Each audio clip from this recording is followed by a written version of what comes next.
In this tutorial, we're going to spin up a server, set up an Express app, and then run Nodemon to watch changes that we make to our Express app. So the first thing I'm going to do is open up my terminal by holding down Control and backtick. I'm on a Mac.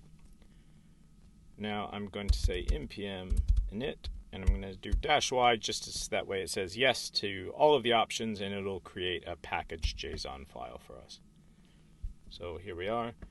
Now I need to install two dependencies. I'm going to do npm I and then -- save, and then I'm going to install Express and Nodemon. We'll wait a second for that to download. They're light files. It should only take a second. Great, done.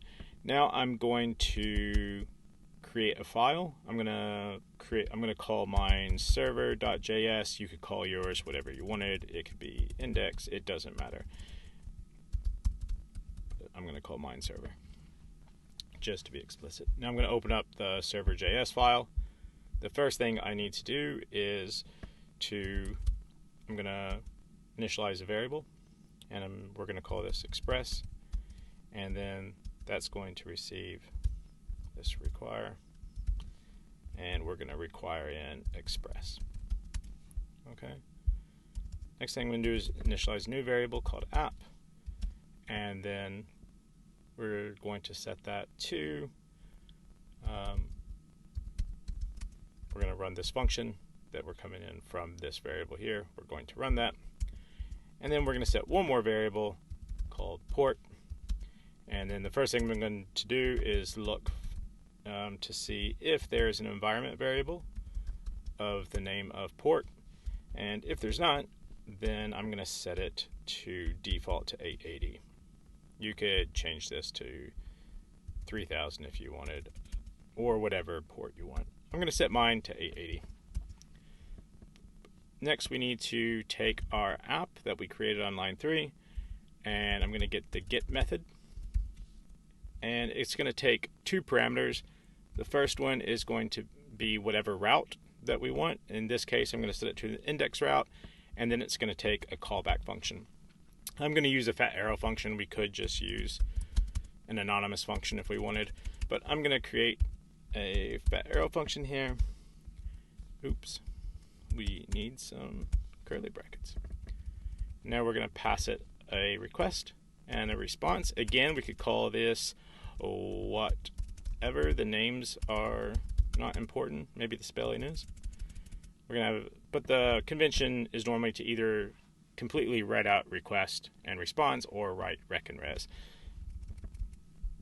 Now in here, I'm going to take the response argument that we passed in as a parameter, and then there's a method on there called send. And whatever we put in here, we could put some HTML wrapped in it. It has to be a string, but we could put some HTML in there, whatever we want. I'm just going to send back, actually I will put in an h1 tag just so you can see this. And we will say our route was hit. And then let's get a closing tag. H1. Great. Okay. Now the last thing that we need to do before we run everything is to get a listener on. And we'll say app.listen. And it's also going to take two parameters. The first one is going to be the port variable that we created earlier. And then finally a callback function. Again, I'm going to use a fat arrow function, and we're just going to say console.log. I'm going to use a template literal here so we can pass it a variable, and I'm going to say that our app is listening on port, and then we'll pass in our port variable that we created on line 5. With that done, the last step is just to come down, and we will say Nodemon. That'll start our Nodemon watching our app, and then we just need to tell it which file. And I'm going to say Nodemon server. We can see here our app is listening on port 880. So we will go over and we will try.